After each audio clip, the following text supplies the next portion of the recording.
T-Wolves, they kick off the season with a loss to the Lakers. Final score 110-103. Plus Rudy Gobert extension. That's official. All coming up next on the Locked On Wolves postcast.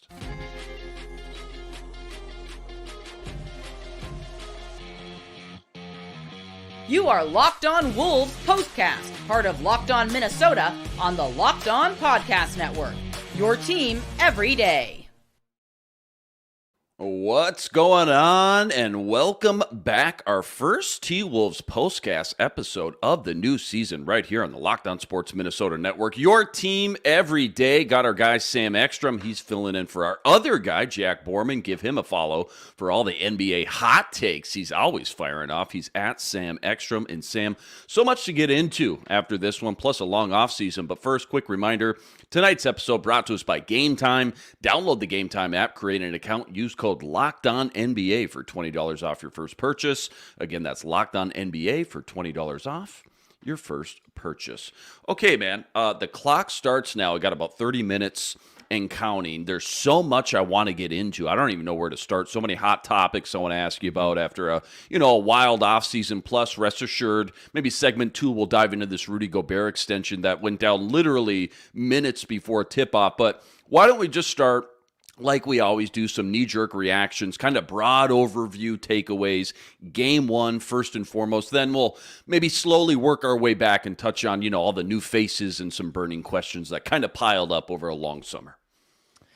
Yeah, well, it's good to be back. And Jack Borman will be back for most of these games. So don't fear. You will have Jack Borman back. I thought the Wolves were aloof tonight. I thought that their effort was lackluster. Stan Van Gundy was all over on the broadcast. The transition defense was abysmal. Julius Randle didn't seem to know how he fit into the concept. Did Mike Conley fall off a cliff? Like these are all the big overreactions that we're going to have tonight. All eyes are on Julius Randle. All eyes are on Dante DiVincenzo. And I think that that's probably the big takeaway tonight. And you're wondering, are the Wolves worse? Are the Wolves better? Are the Wolves the same with these two new faces and no Cat? The observation tonight is that Julius Randle is a downgrade. That's tonight's observation. That could change. Right. Tonight it was tough to watch. It was tough to watch him make scoring look difficult when Cat often made it look very easy. Like there's a lot of moments where and Randle might even put it in the basket at times, but he makes it look challenging. It's harder for him because he's a little bit of a tweener in there. Cat kind of overpowered people at times. He would rise above people. If he touches it around the rim, there's a good chance he's going to score. It's not the case with Julius Randle. I come away from tonight on DiVincenzo saying, all right, he wasn't super productive tonight, but this guy is the real prize in the trade because you get that effort for 3 years, that court vision, that three-point marksmanship. Okay, this is going to play. Julius Randle, you're a little bit more down on tonight. But as a team, you're down on the whole team. You're down on the defensive concept, no rim protection, no transition basketball. Not the Wolves that we're used to seeing effort-wise and defensively for full four quarters. They found it there for a minute, wasn't enough, and in the end lost by 7. But some disappointing. But hey, Luke, at least they didn't lose to Toronto in the opener like they did last year. Could be worse, man. Could be worse. Great breakdown there, by the way. So much I want to pick on there. And you're right. 1 game sample. Okay, we got 81 more. But if we're handing out grades after this game, I mean, what's Randall get? Like a D minus? I mean, maybe even an F. I mean, that was just sloppy all the way around. It's not just a Julius Randle thing. Sloppy all the way around. 5 turnovers in the first 7 minutes of the game. By halftime, it was 11 turnovers to the Lakers 3. You combine that with 36 points in the paint to, Minnesota. That was LA's points in the paint, by the way, 36 to Minnesota's 18. They doubled you just at halftime, mind you, and that didn't get any better. That's how they got out to that, 19-point lead at one point. You go into the locker room down 13, and yeah, LA really never looked back. You're right. Wolves just looked out of sync. You're right. I'm just kind of echoing, the same frustrations you have, but they just looked out of sync on both sides of the ball with so many new faces. I guess I just assumed it was going to take a few games for them to find their rhythm and get in sync, but What area surprised you the most as far as like how lost or uncharacteristically bad they look? Because Mhm. it's like for me, we watched them win all those games last year with a middle to below average offense. Like that part's the work in progress. To see them get dismantled in the paint, especially when Rudy and Jaden were off the court, that's just something my eyes haven't seen in so long from this Wolves team. And it was a big gut punch, man. And Mhm. you know, I mean, yes, they're obviously a few games away from being more cohesive with so many new faces in the mix. But I guess what specific part of the game were you most surprised that they struggled so badly in early on like that? Yeah, well, I knew that Anthony Davis has had their number. He had it last year, and hopefully you had all the overs on your Prize Picks entries with Anthony Davis because he went off tonight, and that's kind of been Yeah, his MO. And now there's no Cat, who added another 7-footer, big wingspan to get his hands in the way. The Wolves looked small tonight. A Rudy Gobert team, yeah, small, and Rudy Gobert has never really been able to hold his own against Anthony Davis. He's been a kryptonite against him. And size wise, Naz Reid and Julius Randle, they're more like 4.5s. They're not necessarily true fives. And they got exposed badly. I mean, Julius Randle had no chance at all. Anthony Davis was on a heater, and it felt inevitable that he was going to score and get whatever he wanted to, and he was going to outmuscle for rebounds. And the way he impacted shots, the Wolves look small at the rim on both ends of the floor, which is so uncharacteristic when this was, last year. This was the big team, the two towers yeah. inside with Cat and Rudy, and tonight didn't play that way at all. You're not going to face a guy like Anthony Davis every single game, fortunately. But I just think how feeble the Timberwolves looked. I can't believe the final stats. I think that it closed a little bit late. Wolves did make a run in this game. It felt like they got out rebounded by 20. Yeah. The Timberwolves actually out rebounded LA by 1. Felt like the Wolves were totally outdone at the free throw line. No, they actually shot 2 more free throws than LA, but in the meaningful parts of the game, LA got their way. Sometimes the box score can be a little deceiving. Same with Julius Randle. The box score doesn't look bad. 5 of 10, 16 points, 9 rebounds, 4 assists. But so many subtle plays in there where he's caught ball watching, letting people get rebounds without boxing him out, getting driven by bad passes. There were a lot of sloppy plays on Randall's part, and the Timberwolves shrunk tonight. I was disappointed. Yeah, too many easy buckets for the Lakers all night. Again, right from the tip off, right from the get go. And then as far as the cohesion stuff that you touched on, like it makes me think about other sports. You see this in other sports too. Like so often when a big splash or a big trade like this happens, it takes a while for everybody to get on the same page and look in sync. And you know, I thought that was actually one of the biggest shockers about this whole trade is the fact that it took it took place 3 weeks before the season started. So not really a ton of time to get acclimated and get some of that, hashtag chemistry down, so to speak. I mean, look at A-Rod and Devontae Adams. They've got years of chemistry and timing and reps together, and they look clunky in their first game back Sunday night. So I guess there's no perfect answer here, but how long do you realistically expect this whole thing to take, I guess, before all these new faces are really on the same page together? Because I really think the only way to grow that chemistry at this point is just putting in the minutes, logging the hours on the court in real live game action. But does that take 5 games, 10 games, a month coming out of the All-Star break? Like, when can we fairly start to judge and evaluate them? Because I think everybody's going to give them, as bad as this game was, a pass for game 1, right? But what's the appropriate amount of time, I guess, or games that need to transpire before we can say, okay, this is either slowly starting to work its way back to what we hoped it would look like, or hey, this ain't working, we got to scrap it, we got to change something up. Yeah, for whatever reason, and this is just basketball, I think, but it seems with the Timberwolves, Yeah. any acquisition they've had in the last several years has not been a super easy acclimation. Yeah. So Rudy took a year. Like, it didn't look natural at all that first year. Those first 20 games when people expected the Timberwolves to come out gangbusters and start 15-5. No, they were 500 for about 20 games, and then I think Cat got hurt, so it was hard to judge at that point. They brought in Conley, right, later that year, Mike Conley. And Mike Conley, the consummate pro, he was clunky early on when he got acquired by the Wolves. So these things take a lot of time. Last year they had continuity after that, that first year with Conley and Gobert, and it looked much better. Hopefully it doesn't take a year with Julius Randle. I mean, the schedule is fairly forgiving early in the year. I mean, this was a tough game tonight, but you've got a lot of winnable basketball games. You've got a lot of Portlands. You've got San Antonio's. You've got Memphis on the schedule early. There are a lot of winnable games for Minnesota where they could start like 13-7, get off to a really good start if you have some chemistry. I think you got to give it 20 games. I mean, I think that Tim Conley is probably assuming, and Chris Finch too, assuming that it will look a little cluttered with the possibility of long-term benefit. The short term might be ugly, and we saw that tonight. We saw some ugliness last year early in the season. It happens. So we're not going to hit the all-out panic button. But this is on the coaches to figure out the rotations, the roles, and get these guys in the right spots. I don't know if it's supposed to make us feel any better, but look at the Knicks tonight, too. They got blown out of the water. Brutal. Game 1 tonight. And by the way, how weird was it after 9 years just to not see Karl Anthony Towns out on the court on opening day? And not only that, to flip over to ESPN and see him in a Knicks jersey, because I feel like for a lot of fans, it's still going to take some time to get used to. Mm-hmm. Yeah. And equally jarring to see Julius Randle in a Wolves jersey. I'm not used to that yet either.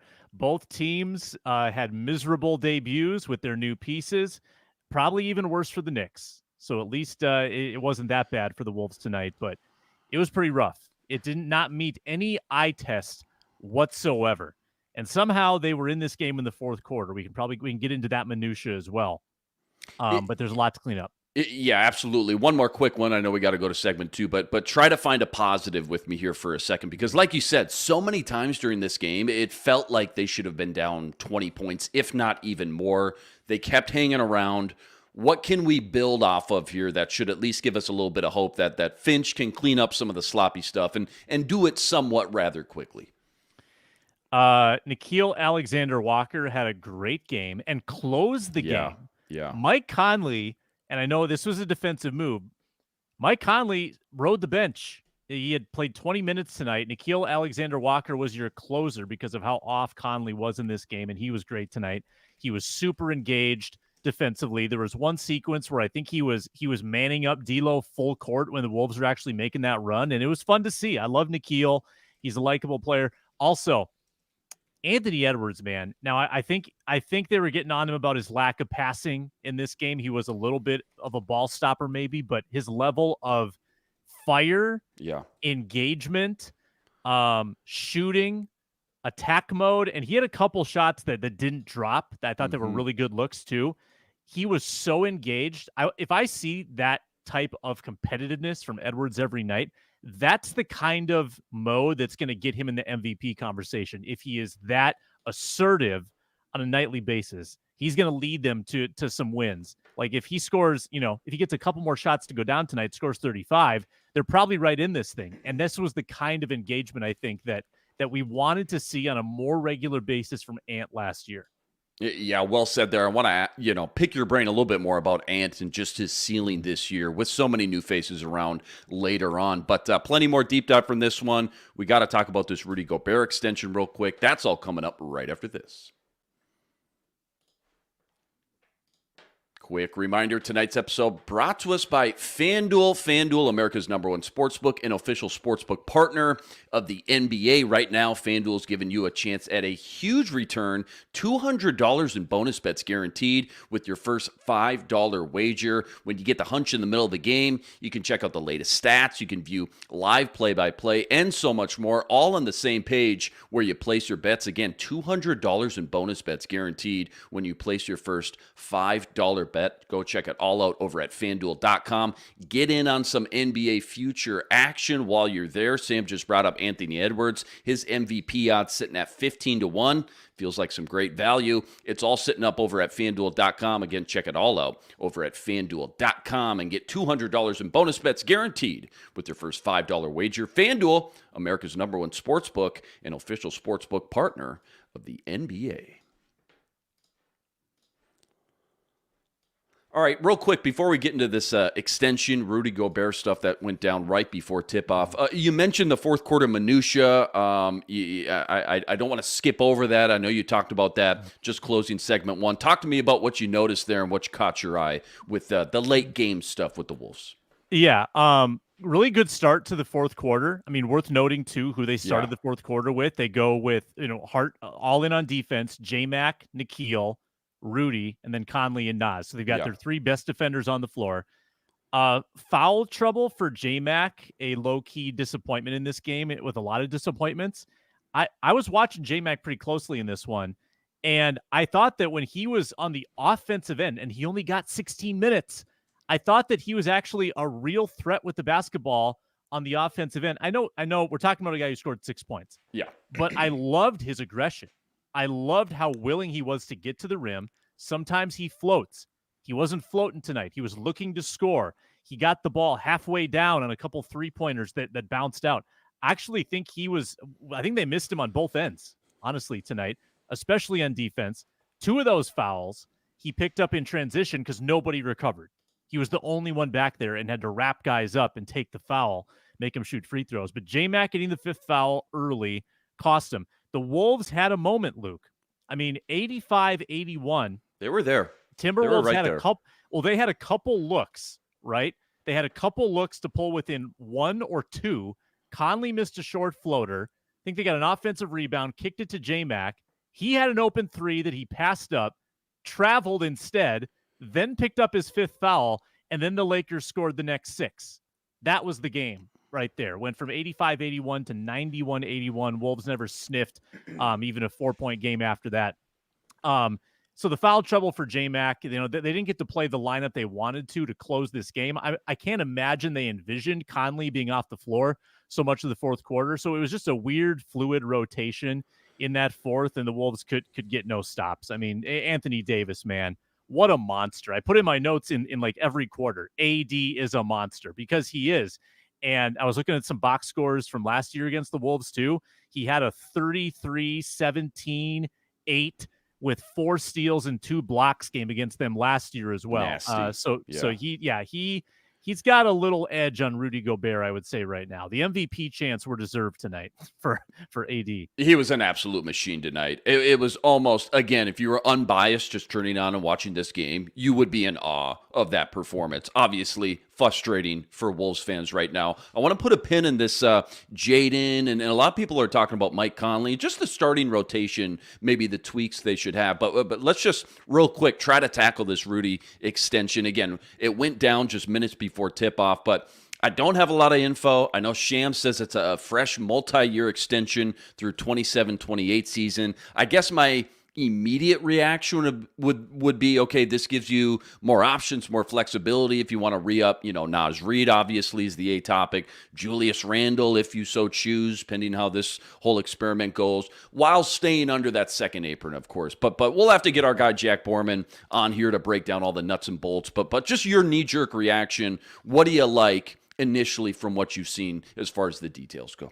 Yeah, so I saw 3 years, 110. Yep. And speaking of Jack Borman, he's a capologist, and he forecast this. He's our Rob Brzezinski. Yes. Well, Jack told us that this was likely to come. Tim Connolly's made some comments foreshadowing this, and this is the way I would calculate it out. This is probably an escalating salary each year, probably something around 35, 37, 39 million, the 3 years of that extension.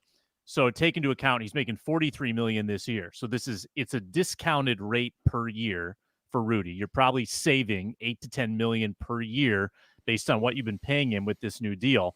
And that opens the door for you to sign quality pieces around him and Edwards and add them to the depth of this team. So this is it's a good, okay, if you're going to spend that money anyway, it's good to save it. The question is, did you want to extend Rudy Gobert? And clearly the Timberwolves believe that he's going to be a piece of this core for the next several years. I think that he's going to continue to be polarizing, Luke. He's going to continue to have clumsy hands around the rim. After a night like tonight, the extension does not look incredible, but for a player that impacts winning the way that Rudy Gobert does on the defensive end, getting him for $35 million and $37 million, next year and the year after that is pretty good value. And then it's a player option the year after that. I think most assume that he probably exercises that player option at that age, so you would have him for another year. But it's fairly team-friendly for a player that you loved last year. And I think that, Jack can shed more light on the cap specifics, but I think the Rudy Gobert love or hate kind of fluctuates a lot in this town. Yeah. And we'll see kind of, how it levels out as the year goes on. Yeah, well said. Who do you think gets extended next? Naz Reid or Tim Conley? Or Tim Conley. Wow. I mean, hey, some people are chattering. About it. Same day. Let's get it done. Same day. I think that if A-Rod wins this arbitration in a month, I think the Conley extension happens really fast. Yeah. And then Nas after the season when Julius Randle walks. I mean, it's all incumbent on Julius Randle saying, "Hey, let's go see what's out there." Didn't really work in Minnesota, right? And then Naz Reid picks up that extension. That's got to be the play. Okay, let's circle back here to this. I remember so many off-season conversations, especially after that trade went down, that people were talking about, hey, on paper, this is like the deepest Wolves team maybe in franchise history. You got 12, 13 guys that you feel kind of good about for their respective roles, even if it's a developmental player like, Luka. Josh Minott was the talk of the town during the preseason game. You could work your way backwards here. I mean, you got Luka and Josh Minott at 12 and 13. You got the crafty vet, Joe Ingles, who got some minutes. You got your 2 first-rounders, Dillingham and Shannon. Okay, that's 9 and 10. Kind of stuck right in the middle of it all. Naz Reid, DiVincenzo, probably, on their best day, maybe both 6 Man of the Year candidates. That's like 6 through 13. I don't know how many teams are playing more than like 10 guys a night, like ever at the absolute most. Before I ask you about the starting 5, how do you see this bench in like depth shaking out and kind of evolving, I guess, as the year goes on? We only got 1 game of sample size. I understand that. So a lot's going to change, but just going into the year, forget about tonight. How did you see this bench in depth kind of shaking out? Yeah, Chris Finch doesn't like to play 10, but I think he's touched on maybe having to play 10 almost. Tonight he played 9. And the 9th was Joe Ingles and played 7 minutes. It was a very soft 9. It was Reed, it was DiVincenzo, it was Nikhil. It was exactly who you would expect. And you love that bench. I mean, you really do. I was disappointed, though, and this is part of the fallout from the trade, is that it was a 2-for-1 trade. You got 2 pieces that you have to play. You gave up 1. The math does not work in the favor of Rob Dillingham, of Terrence Shannon, Luka Garza, of Josh Minott. It just doesn't. And it's sad because from a vibes perspective, you watch them in the preseason, the effort is so good, right? And the effort was horrible tonight. Like if you can bring in someone to give that effort, someone that says, hey, I'm getting an opportunity here. I'm going to make the most of it. At minimum, I'm going to defend my butt off, maybe do some, move the ball on offense, do some playmaking. I think that there needs to be room for that on this bench this year. Maybe tonight wasn't the night. I'd like there to be room for that during the course of the season, especially in lulls where didn't it feel, Luke, when they scored 42 points in the first half? Wouldn't you have wanted just a little dose of Dillingham? Yeah. Just a little spurt, just a little spark. A sprinkle. Someone to handle the ball. Mike Conley was a minus 21 in the first half. Mike Conley was terrible tonight. Great player, terrible night. Rob Dillingham has the flash, the pizzazz to I think give your whole team a lift. That's a good segue, just because there's been so many comments I'm just going to pull up here about Mike Conley specifically. Let's talk about the starting 5. Kevin says, I don't understand Conley in the starting 5, too small right now. There's just a lot of them. I don't know if I'm going to be able to pull them all up here, but here's another one. Mike got to come off the bench. Randall and Ant can't be together, especially if Gobert is with them. Conley's got to earn his, maybe Dante instead. Just overall thoughts. Again, one game sample here. I don't want to overreact too much. Again, we knew this was going to be a process here to get this chemistry and cohesion down. And even Coach Finch, he's still figuring out what it's all going to look like. I know he had a plan when the trade went down, but there's still going to be just zigging and zagging all over the court here. Hopefully, to your point, it doesn't take half the season, but immediate reaction, just knee-jerk reaction here, what tweaks or changes you would start think about making now to the starting five, if any? I don't know if you have a lot of cards to play there. Julius Randle is a starter in this league. Yeah. Naz Reid is the sixth man of the year. Like, I don't know why you mess with that dynamic. I don't think it makes sense. You want J-Mac out there for his, like, DiVincenzo, whether he comes off the bench or not, he's going to play minutes. He played 32 minutes tonight. I don't think it's relevant whether he starts or not. The rotations are changing all the time. The starting five is not always who closes the game either. That's probably more relevant to the argument. I think that the bench rotation is a talker.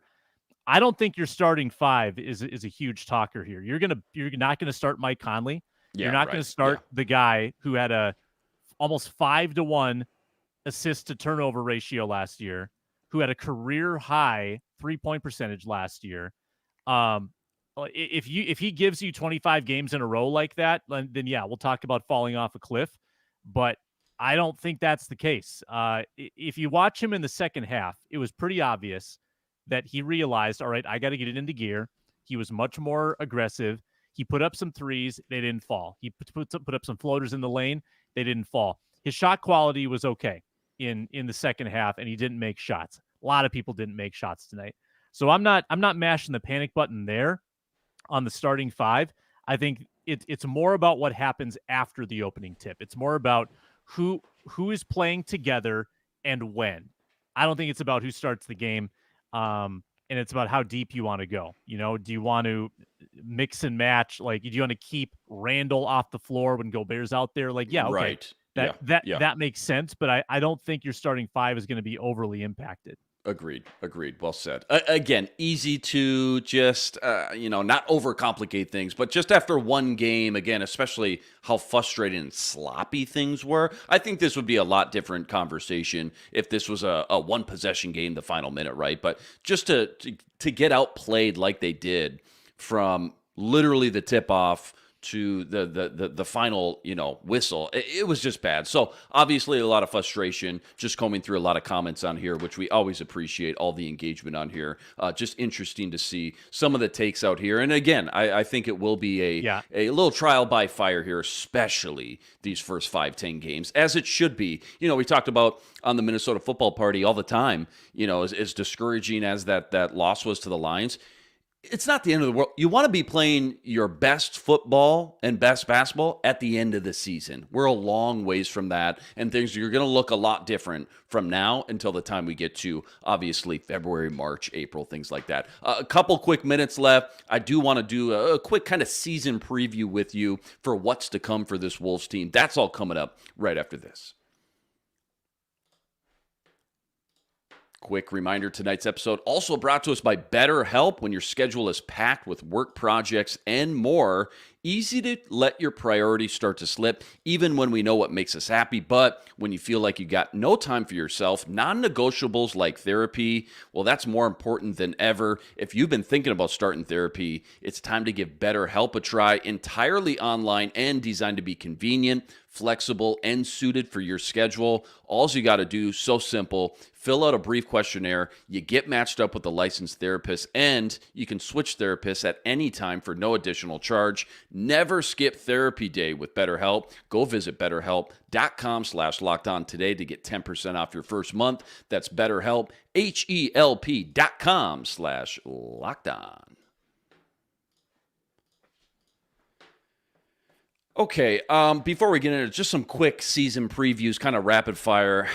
Maybe this is almost too easy after tonight's game, but I was going to have you play devil's advocate with me here for a second and tell me why, after reaching the Western Conference Finals last year, why the Wolves are going to regress and not be in the mix as a Western Conference championship type of, team, I should say, or seeding. Because all day today, I pulled up a bunch of YouTube Timberwolves previews, all these experts, these NBA pundits, and there was a lot more than I thought that apparently thought maybe last season was a little bit fluky for the Wolves. So I guess just play devil's advocate with me for 60 seconds and tell me why you think this is not going to work, this new experiment, after this big trade went down.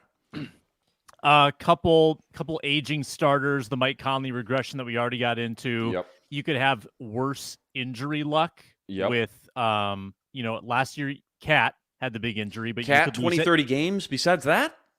Yeah, you could lose McDaniels for a long period. You could lose Edwards for a long period. Gobert is always an injury risk, I'd say, or Randall coming off shoulder surgery. I mean, you could have worse injury luck, and I think the West is better. And we probably say that every year. Like that might be a little bit of a fallacy, but it feels like there are 13 teams in the West that think they're playoff teams. Yeah, it's crazy. And especially early in the season before the trade deadline, they're going to be super engaged. And then maybe as the year goes on, the pretenders get separated. But you're going to face a lot of teams early, like teams like Memphis that fell off the face of the earth last year with injuries. They might be back to where they were 2 years ago. So tougher schedule, some regression of aging players, and then the overall chemistry problem that we are going to be talking about until New Year, probably, with these new pieces, not having Cat. Will this be Tim Connolly is riding the roller coaster because everyone was out on him after the Gobert trade. Suddenly, Tim Connolly was the emperor in town because of the Gobert trade, right? It took a year. And now are people going to be out on Tim Connolly again after this Cat trade? If the answer is based on tonight, we're out. We're out on it. We're done. But it's only one night. We're patient. We're patient here in the postcast. I don't know about you, but I pulled up the West right now. And to your point, like there's always going to be a team like Memphis last year. Everybody had them as a top 4, top 5 team. Somebody, a stud gets hurt, they collapse. But I'm looking at this Western Conference right now. The difference between like the 4 and 5 seed and like the 12 seed, the 12 seed meaning a team that's not even going to make the postseason. It feels like it could be literally like 6 or 7 games, if even less. Like that's just how congested this conference is on paper. And again, a team or two will weed itself out with some injuries and what have you. But this conference is just absolutely just stacked. This is like the AFC in the NFL. Like the Vikes are lucky enough playing the NFC pretty wide open for the most part the past few years. AFC, you got Josh Allen, Lamar Jackson, Patrick Mahomes. Just a slew of just so many good teams every year. It's going to be tough, man. It's just going to be interesting, I guess, to see where the Wolves fit into the whole equation. I don't have their strength of schedule in front of me, but just looking at the first few games coming out of the gate here, obviously at LA tonight, you lose that one. At Sacramento on Thursday, a week from tonight, you host Denver. I guess if you're going to put up 53, 54 wins, if not more, you should probably be winning like 2 out of these first 3. I would hope, right? But starting out hot and not falling too far behind the 8 ball, I think that's going to be important. As we've kind of talked about a theme here on this first postcast. How long does it take to get everybody acclimated? But anything noteworthy you want to shout out with these next 2 big games? At Kings versus the Nuggets at home, top of your head, something you're looking forward to, maybe a storyline you're kind of excited about. Yeah, I think that these are good early tests, particularly the Kings going on the road. Now, talk about the depth of the West. The Kings did not make a playoff series last year. They lost in the play-in game. The Kings are good people. The Kings are really good. They are an awesome team to watch.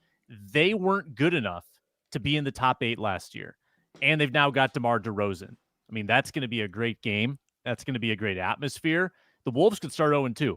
But, silver lining, early in the season, you've got Toronto in your home opener. You've got the Spurs. You've got the Hornets. You've got the Bulls. You've got the Blazers. The Blazers, again, you actually play the Blazers like 3 out of 4 times. And then the Raptors not long after that. So the schedule in November, pretty gettable. Let's have some patience with this thing. And then the Nuggets twice early. Nuggets are the team that people are sneakily out on. A lot of pundits you hear, and I agree with them, that the Nuggets have been figured out. The Nuggets have kind of lost their depth. They're going to need more from Jamal Murray.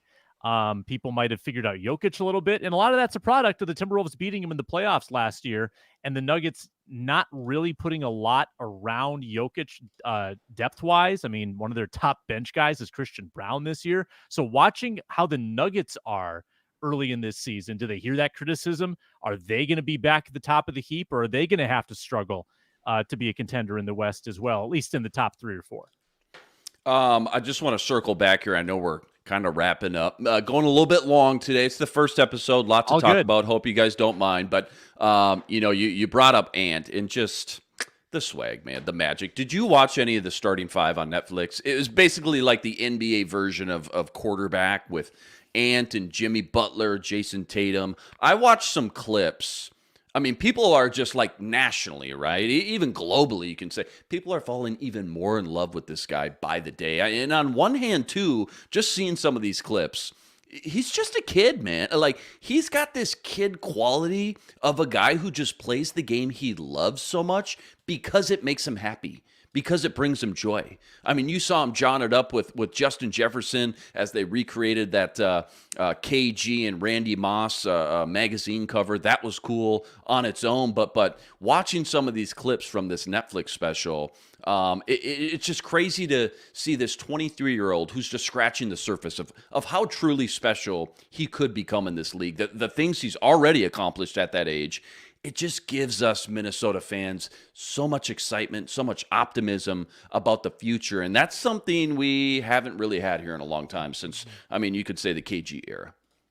Yeah, I've seen all the Ant content, saw the Jefferson video today, saw all the starting 5. So great. I'd love to see a sequel and see if he has a different persona about him post-Olympic team. Because I thought we saw a different Ant tonight. I mean, I don't know. I just felt something a little different in him tonight. We're talking. This is the season opener, second quarter, and he's mad. Like, he's mad at his teammates. Wake up for not wake up. Yeah, showing more effort, and he was trying to put the team on his back. I loved it. I don't care if he didn't pass that much. I mean, no one was doing anything, so he took the bull by the horns. I thought that the show revealed something about his character in that he is so laissez-faire off the court. Nothing really phases him, doesn't get worked up about anything. And in some ways, totally just a kid. But he changes when he's on the basketball court, and he's got an unbelievably savvy basketball mind and some really natural leadership ability. And he seems to kind of strike the balance between having fun and being overly competitive. Like the KGs and the Kobes, they rubbed people the wrong way with their leadership because it was so aggressive. Aggressive. And Ant doesn't really do that. He has a way about him. I don't know if it's just intangible, just natural. He's born with it. Kind of a born leader. Very easygoing, though, off the court. Tonight, he was engaged. He was locked in. So I want to see a lot more of that. I loved his game. I really did. This could have easily been a 35-point Ant night if a couple shots fall around the rim, and he got a couple more whistles. Let's see more of that. That was awesome. Charisma, passion, but the talent, this raw talent to back it all up. He was John with Anthony Davis down in the paint, and Anthony turned around and got right in his face, and Ant didn't back down. Apparently, Ant thinks he can, by the way, meet Derrick Henry in the hole, and he's not going to blow him up. He's not going to truck stick him. He's not going to hit stick him, but he's going to bring him to the ground. That's what he said. That's what he told Justin Jefferson in that photo shoot. I think that photo shoot was before last night's Monday Night Football It might have been. game. I'm guessing. I don't know if he'd say that after watching Henry although I will say our tune shouldn't change too much about Derrick Henry before last night versus after, because he's been doing that all year long. He's been doing that his whole career, to be honest, too. How much longer until a lot of people are talking about eventually Ant's just got this personality and charisma to be kind of the face of the NBA. Like LeBron, Steph, Durant, they got what? 3 years left, 2-3 years left. At that point, is Luka the same guy? Is Doncic the same guy? I think in 3 years-ish, this might be Anthony Edwards' league. I really do. It reminds me of when we had Brady, Manning's, Phillip Rivers, Matt Ryan, Drew Brees for decades and decades, and slowly we saw them pass the torch to the Mahomes, the Josh Allens, the Lamars, all those guys. What do you think? Yeah, I think the league wants it. And did you see the commercials tonight? Every other commercial was Ant. Yes. It was These Adidas commercials that they just came out with, I think some of them just dropped. Unbelievable. They're killing it. Yeah, I mean, well, there is something too about a league that's primarily American, like the cities, the 29 franchises are American, and a lot of the faces of this league are, Doncic, Jokic, Antetokounmpo, Gilgeous-Alexander is Canadian. Like, I think that certainly a large chunk of the NBA viewing audience is going to gravitate to Anthony Edwards just because, Team USA guy, American guy. Like, there's definitely marketability there, and it's happening. Like, it is happening right now. He is becoming a face of the league. We've also seen how fast that can change. Well, with your team struggles, you get hurt, off the court problems. So all of that has to stay in order. And it's happening right now as we speak, I think, with Ant. Great stuff, man. I know we went a little extra. Again, game one, so much to pick apart. T-Wolves obviously start the season with a pretty tough loss, but don't worry, 81 more games to go. I'll give you the final 30 seconds. You've already kind of touched on so much stuff and broken down a lot of good stuff already. But final 30 seconds, kind of empty the clip, so to speak. And also, give us your total season win prediction as well. I don't know if you guys do that on the Minnesota basketball party or not, but I'd love to know just kind of where your mindset's at. And I'll even let you change it after tonight's game if maybe you think, I don't know, I might need to tweak this after one game. No, I'm not going to do that. I tried to bait you. I tried to bait you, and you didn't bite. No takebacks. I gave this number out last week. I think it was 55. Okay. The over-under was like 50.5, 51.5 on FanDuel. I went pretty well over. And am I doubting it tonight? Sure. Absolutely a little bit. But I'm going to stick with it, 55, and you're probably in the mix for that one seed. Probably don't get it. Emptying the notebook here. A-Rod was there. Did you see A-Rod I did, tonight? right in the background, man. How could you not with that spray tan? It's not a spray tan, but man, I'm jealous of that tan, man. To that golden tan in the background, man. Yeah, on the day where, we could spend another segment on this, where Shams is talking about $940 million JP in Morgan and sitting Lori's in the account. bank account. I say you bring it to Barclays and put it all on red. No, put it on black. No, put it on black. No, green. That's going to be another storyline to follow. I feel like that could swing the mood of this fan base pretty fast. If it goes A-Rod's way, there's going to be celebrating in the street. If it goes Taylor's way, there's going to be protests at Target Center. So look out for that coming down the pipe. Huge shout out to all the everydayers out there that always make us your first listen. We're going to be doing these postcasts all season long with our guy, Jack Borman. Make sure you make sure you subscribe if you haven't already. That way you can tune into the Minnesota basketball party as well with Sam Ekstrom and the full crew. That's usually every Tuesday afternoon. Wolves at Sacramento. That's Thursday night. We'll catch you next time. But until then, signing out.